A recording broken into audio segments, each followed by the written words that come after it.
අහසට නොකියන රහස පොල් සුළඟට නොකියා හිඳිමු ගම් යුරට නොදැනී ගලනා නදියක් නොසොයා හිඳිමු යෞවනය කොහේ හෝ සුවඳක් දී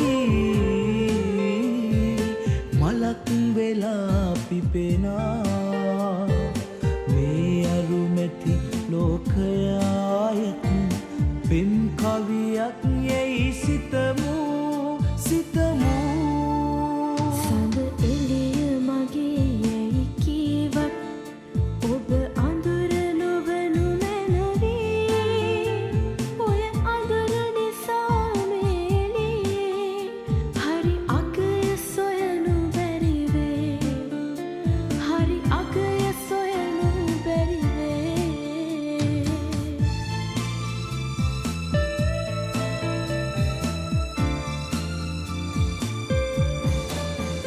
අපි වින්වයාවි යම් දිනයේ වැහි බින්දු වගේ සුළගේ එක සයුරකදී හමුවුණොතින් එය අරුමයක් ද මිතුරේ මිතුරේ සඳ එළිය මගේ යැයි කීවත් ඔබ අඳුර නොවනු මැනවී ඔය අඳුර නිසා මේලියේ හරි අගය සොයනු බැරිවේ හරි අගය සොයනු බැරිවේ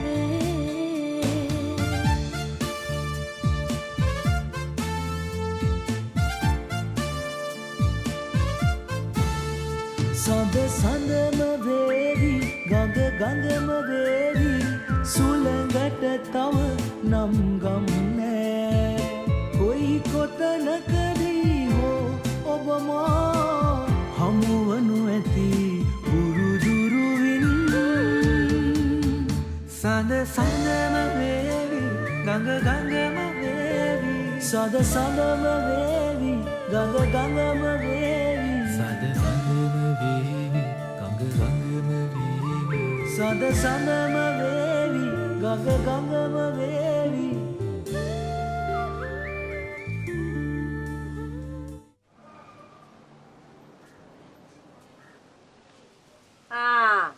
මේ ඉන්නේ නෝනා වගේ මధుරි උඹ ඔහම හිටියම ඔක්කොම හරි කෑම ටික එහෙමමයි මේවා වෙලාවට දාගත්තේ නැති වෙලා ඉතුරුනාම කාටද පාඩු මට ඔය එක එකට බත් අදින්න බෑ අම්මේ. අද දැන් ඔය බත් රස්සාව ඇති වෙලා තියෙන්නේ. අනිත් කොව්වා කරලා අපිට මොනවද හම්බුනේ? එහෙමයි කියලා එකක් නැති වුණාම කන්නේ ඉටි ගෙඩියද උඹගේ? මේ චතුරංගයත් එක්ක උඹ තරහ වුණා කියලා මං පලිද බං? ඌ මට එහෙම කරන්නේ මම බත් අම්මගේ දුව හින්දානේ. මට දුකයි අම්මේ. මට ආකාශය සේරම කිව්වා. මං එදා ඉඳලම කිව්වා ඕක හරියන වැඩක් නෙමෙයි කියලා. කෝ ඉතින් උඹ ඇහුව එකක් ඈ? මට තවත් බත් රස්සාව කරන්න බෑ අම්මේ. මම මේ රස්සාවක් වාගෙන කොහේ හරි යනවා. ඕකයි හැටි කියා පාන්න දෙයක් නෑ පුතේ. උඹයි මායි දුප්පත් කියලා. හාය වෙන කවුරුත් අපිට කියන්න ඕනේ. අපි දෙන්න මේක දන්නවනේ පුතේ. වත් හරි ආසාවෙන් හිටියේ. මට හොඳට උගන්නලා හොඳ ඉස්කෝලේකට දාලා. ලොකු නෝනා කෙනෙක් කරලා රස්සාවකට යවන්න. මට ඉතින් ඒක කරගන්න බැරි වුණා කියලා. මම මොනෝ කරන්නද පුතේ? අන් ඉතින් මොඩබත් අම්මනේ.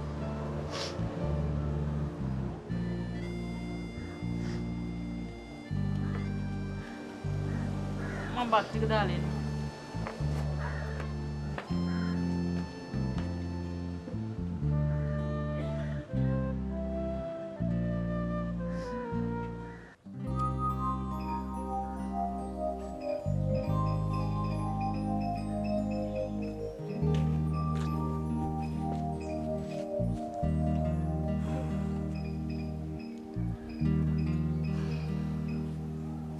හිතුවා ඊයෙන් පස්සේ ඔය එන එකක් නැති වෙයි කියලා. ඒ තරම් ලොකු දෙයක් සිද්ධ වුණේ මං ඒව ඒ හැටි ගණන් ගන්න නැහැ.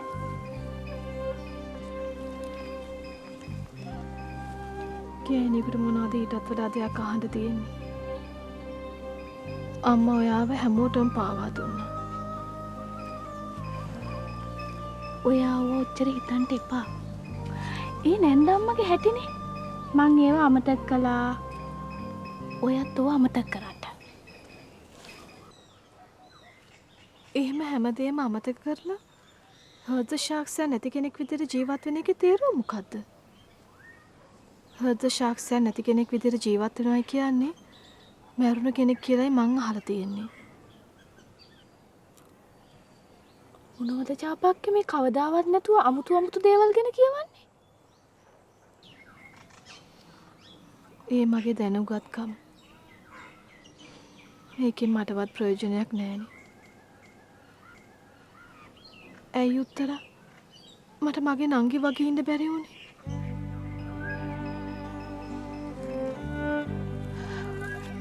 ඔයා ඌව ගැන වැඩි හිතන්ට යන්න එපා. ඉස්සරහට වෙන දෙයක් ගැන හිතන්ට. නාලකයි ඔයා හොඳට බලාගනි. නාලකයියට මං තවත් වත්තක් විතරයි උත්තර. මගෙනුත් ආදායමක් තිබ්බනම් අපිට අර පොතේ ලියන්න තිබ්බා.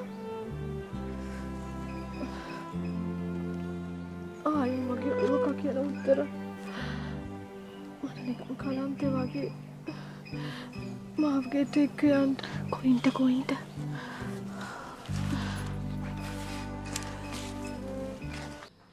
ඊමේල් වලින් දකින්නම ඇර මගේ වැඩවලට ගන්න අක්ෂරාව පේන්නත් නෑනේ. එයා ඇවිල්ලා ඇති මැඩම්. කතා කරලා එන්න කියන්නද? එයා ස්ටෝස් වල ඇති. එයා ස්ටෝස් වල මොනවා කරනවද? දැන් එයාට ස්ටෝස් වල ඇති වැඩක් නෑනේ. ඒ වුණාට අම්මා එයා තාම මේව හැන්ඩල් කරනවානේ. අනික අපි තාම එයාට වෙනම ඔෆිස් එකක් දීලත් නෑනේ. ඒ හින්දා වෙන්නේ නැති ඊමේල් විතරක් යූස් කරන්නේ. අක්ෂරා ඔයාට ඒ ගැන කම්ප්ලේන් කළාද? අපෝ නෑ. මට එයාව අදිය හම්බුනේත් නෑ. අනික අම්මා මට දෙයක් කියන්න තියෙනවා නම් මම ඒක කෙලින්ම ෆෝන් එකකින් කියලා දානවා. ඒක ලේසියිනේ. ඔව්වනේ. එයාටත් ඒක ලේසියිනේ මැඩම්. මං හිතාගෙන ඉන්නේ අක්ෂරාටත් මෙතනම සීට් එකක් ලෑස්ති කරලා දෙන්න. ඒක ඉතින් මාතටත් හොඳයිනේ. මේ ඒක අපි දෙන්නටම කරදරයක් නේ මිස් මාර්තා. නෑ. එයා හිටියට මොකද වෙන්නේ? ඒ වුණාට මං හිතන්නේ අක්ෂරා ඉන්න කැමති එහෙ. මාතා මේ ගැන ටිකක් හොයලා බලන්න. අක්ෂරාට එතන තියෙන පහසුකම් මදි නම් පහසුකම් තියෙන තැනක් හදලා දෙන්න. ඇත්තම කිව්වොත් මං හිතාගෙන ඉන්නේ අක්ෂරාව ඉන්ටර්නෙට් එකකින් චන්ද්‍රගුප්ත මහත්තයාට සම්බන්ධ කරන්න. මොකද ඉතින් අක්ෂරාට වැඩක් තියෙන්න එපායි. ඒක හොඳයි අම්මා. මම ඒක ගැන හොයලා බලන්න. නෑ. ඔය හොයලා බලන්න ඕනේ නෑ. මාත් ඒ ගැන බලාගනි.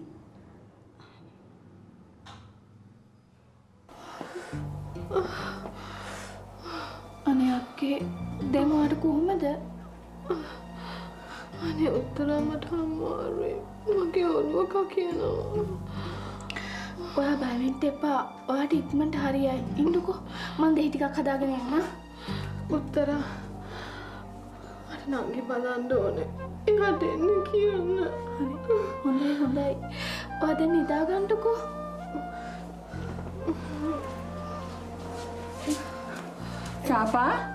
චාපා මොකද ඔයාට උනේ? චාපා නැන්දම්මා. එයාට ඩිංගක් කලන්තයක් ආවා. ඒක නිසා එයාව මං ඇඳේ හාන්සි කළා. දැන් හැරවන්න එපා. උඹ ඵලයන් යන්න පැත්තකට. එනවා මෙතන මට කියලා දෙන්න. උඹ මොනවද චාපට කළේ?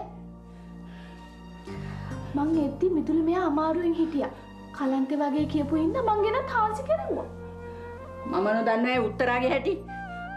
දැන් ඉතින් මෙතන කණ්ඩ වගේ බලන් ඉන්නතෝ ඵලයන් ගිහලා මාමන්ටි කෙන්න කියපන්. ඔය ජයපාලවත් හැටි පණිවිඩයක් කරපන්. හොඳයි නැන්දම්මා. ඔමිනි. උඹ දැන් දන්නවනේ චාපට සනීප නැහැ කියලා. දැන් පොත්වල වැඩ කරන්නේ නැහැ. උඹ ඔය ගමම ඵලයන් යන්න ගෙදර. හොඳයි. චාපා. නුවේ. චාපා. චාපා.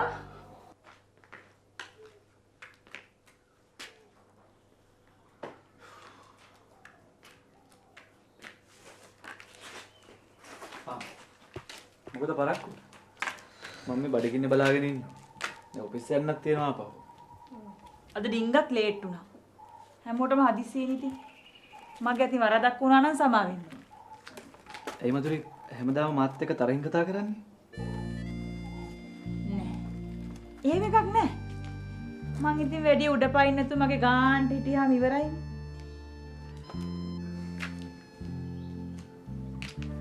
මధుරි අපේ හිතේ තිබ්බට කිසි දෙයක් වෙන්නේ නෑනේ. මම මේක ඔයාලට කියන්න ඕනේ. ඔයාමකුත් හිතන්න එපා. මගේ හිතේ තිබුණු හැම දෙයක්ම මම ඇන්ඩ්‍රු අංකල්ට කිව්වා. ඒක හොඳයි. ඒ දැන් තමස් මොකට දැන් ඕක මට ආපහු කිව්වේ? ඇයි? මං ඕක අහලා පොළොවේ හැපිලා මෙතන අඬයි කියලා හිතුවද? ඔව් ඉතින්. තමුසට ගානක් නැහැනේ. ගානක් තිරණ අර කොහෙන්වත් ආපු දිලීපේව කසාද බඳින්න යනවද? අන්තිමේ අපි සේරම අමාරු වැටුණානේ. හරි. පරණ කතා දැන් වැඩක් නැහැ. තමසක වැඩේ දැන් කෙරුණානේ. මුසුන් සුදු බතුන් හැපි මගුල්. ජය වේවා. ගියා.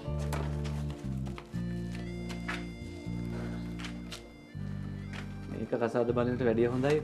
කළු ගලක් බෙල් එල්ලගෙන පනිනවා ස්විමින් pool එකකට.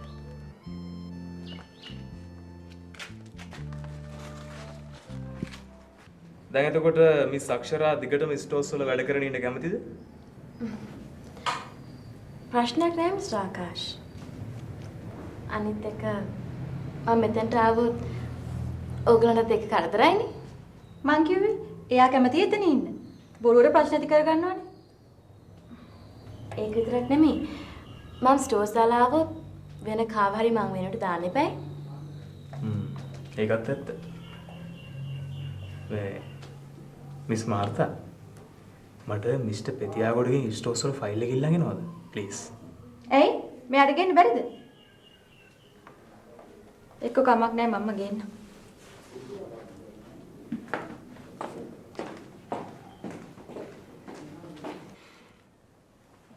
මං ඔයාව ළඟට ගන්න හදනවා. ඔයා පැනලා යන්න හදනවා. අප්පා මේ වැඩි ළඟට එන්න එපා. මාතට අහුවේ. ස්ටෝර්ස් මට හොඳටම හොඳයි. අනික ඔයාට පුළුවන් නේ මාව ඇවිල්ලා බලලා යන්න. ඔය කිව්වේ කතාව මේ ඒක නෙවෙයි. මගේ යාළුවෙක් ඉන්නවා නිකන් හිත හොඳ මිනිහෙක් වගේ. හැබැයි කතා කරන්නේ ඇවිදින්නේ ටිකක් අප්සෙට් විදියට. බැරිද ඔයා ට්‍රේනින් කරලා ගන්න? මధుරිද? අප්පෝ මේ කොහොමද මේ කියන්නේ? අනික මට වැඩ වැඩි. හැබැයි අපේ නූපා කාටුන් එකට නම් හොඳ ජොබ් එක. කොහොමත් එයා කම්මැලිකම ඉන්න එකනේ. පිස්සුද? ඊට පස්සේ නූපතින්දී හිතෝද චණ්ඩියා වගේ. එයා දැනටමත් ඉතින් බාගෙට එහෙමනේ. ඒක නෙමෙයි. මොකද මේ හදිස්සිය අපේ මధుරේට කැට්වොක් මැනර්ස් හිම ඉගෙන ගන්න හිතුනේ? මధుරියා අපේ චතුරංගයට ෆුල් ලව්. හැබැයි චතුරංගයා කියනවා මధుරියා නිකන් තෝස් එකක් වගේ. ඌ කන්නේ පීසලු. මధుරී චතුරංගගේ ඔළුව කයි. ඒක නම් ෂුවර්. ඒ මොනවා වුණත් හිත හොඳ කෙල්ල. ආයතන විදියට ඕක කරන්න පුළුවන් වෙයිද? try කරමු. මොකද බැරි?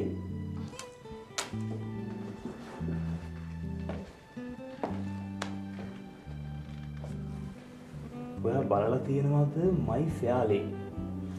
ඒකේ පාරේ මල් විකුණන කෙල්ලක් අන්තිමට කුමාරිකාවක් වෙනවා. නැහැ. මම බලලා නැහැ. ඔයා බලලා තියෙනවද? මම දැනුත් මයි ෆෙයාලේටි බල ඉන්නේ. ආකාශ ඕන ගාන්ට වැඩියා බලන්න. බෑ. ඔයාට මේ දිගටම ස්ටෝර්ස් වල වැඩ කර ඉන්න ඕන අක්ෂර ඔයා කරගෙන යන්න එක ප්‍රශ්නයක් නෑ. ඒක අපිට ලේසි ලාභයි. අප රාදේ බම්මුරුට බහන්සි උනේ.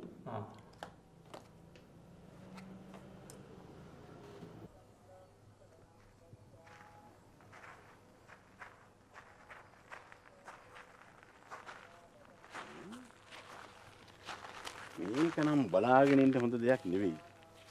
මේක එන්ටෙන්ට්ම වැඩි වෙනවනේව. මට බය උත්තරාලා මොනවා හරි කරලාද කියලායි. හරියට සාතුවක් උනිත් නෑනේ. උත්තරා හිම දෙයක් කරයිද තමන්ගේ සහෝදරීට? අපේ මහත්තයා උත්තරා චාපා වගේ නෙවෙයි. ඒකේ හරි අමාරුකාරී. යා නාලකත් එක්කත් ඇඟෑලුම්කම් වැඩි. මේකේ පිනිමුවා වාගේ එක සැරයක් ඉස්සිලා බැලුවම මදයි පිරිමියෙක් දපනේ වැටෙන්න. අපේ නෝනා මෙච්චර කාලයකට උත්තරා කාගෙන්වත් වචනයක් අහලා තියෙනවද? පිරිමි 1000ක් මැද්දේ වුණත් තියන්න පුළුවන් එකක් ඒකි. ඔය මනස්කාත නෙවෙයි ඒවා මම බලා ගන්නවා. අපි තාපට මොන හරි කරන්න එපා. අපි හොඳ කට්ටඩියක් ගෙන්නමුද? ඊට නරකද අපි හොඳ දොස්තර කෙනෙකුට පෙන්නුවොත්? ඔය දන්න හැම දෙයක්ම කරලා හරි දරුවා කොට දාගමු. ඔය කළු වෙලා කට්ටඩියක් ඉන්නවා කිව්ව නේද? ඔන්න ඔහෙ කියනවා. මං හොයලා බලන්න. මොන දේ කරලා හිටන් හරි කරන දෙයක් ඉක්මනින් කරමු. කෙල්ල දුක් විඳිනවා.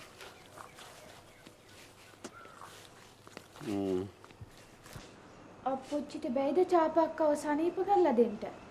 බැරි කමක් නෑදුවේ. එහෙමයි කියලා ඉතින් ඒ උදවිය මට කතා කරන එකක් කිය. මුන්දලා හිටන් ඉන්නේ මම චාපට වින කරනවායි කියලානේ. අපි මෙහෙ ඉඳලා මතුරුලා යමුද මාමේ? එහෙම කරලා හරියන්නේ නෑ බින්තු. මේක එහෙම පුංචි දෙයක් නෙවෙයි. මේකට පොඩි යාගයක් කරන්නම වෙනවා. ඒකට ඉතින් පොඩි වියපැහැදමක් කරන්න වෙයි. මාමේ දොස්තර කෙනෙකුට බැරිද ඔය ලෙඩේ සනීප කරන්න?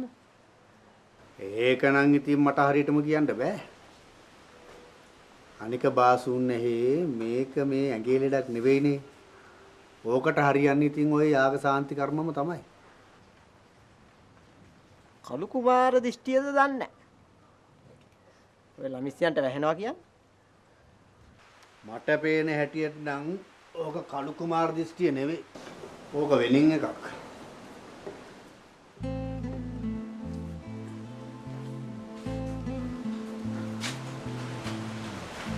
දැන් මොකද්ද උත්තර නංගි බේබි මහත්තයලා කියන්නේ? නරකද නංගිවත් ගිහින් කතා කරලා බැලුවොත් මාමණ්ඩිය වෙහෙට එක්කන් යන්න.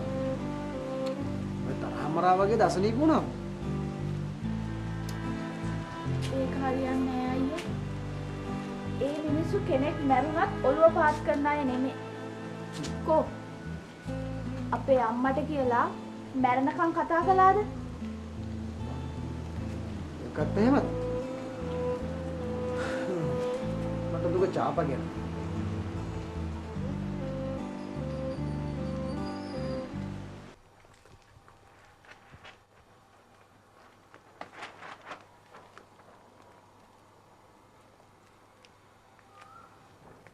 මොකක්ද ඔය? ඕක නිකන් ඉරි ගොඩක් වගේනේ. මම මේ අඳින්න හැදුවාගේ හිත.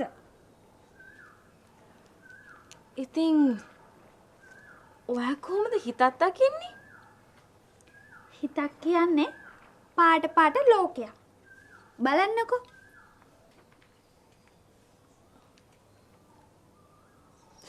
අයියෝ. ඒ මොකද?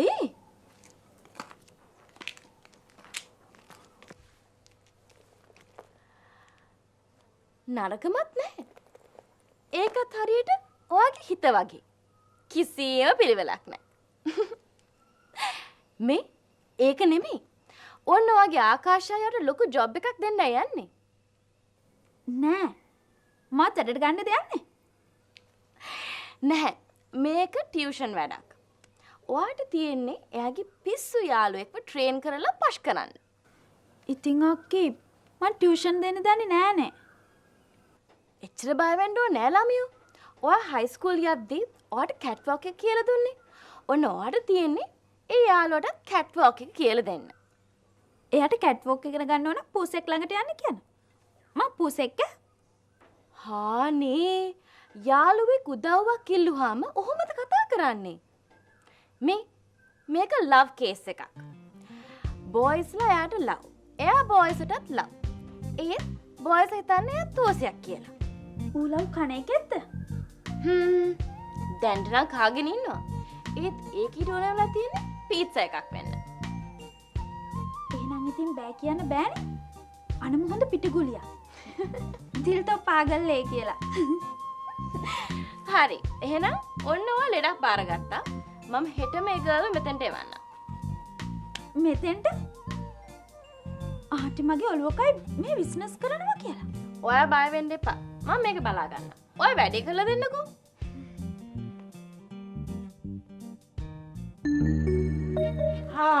ආකාශයේත් ඉන්නවනේ. හැබැයි මම එක කේක් කෑල්ලයි ගෙන ආවේ. ආව් අප්පා. දැන් ඩෙසර්ට් එකට කේකුත් දෙනවද? මරු. අපෝ නෑ. ඩෙසර්ට් එකට නෙවෙයි. බයිට් එකට. ලොකු අතු අල්ලන්න ගිහලා ඉතින් අපේ චතුරංගගේ මගුල කැඩුනනේ. ඒකේ ආතල් එකටත් එක කම පොඩි කේක් කෑල්ලා.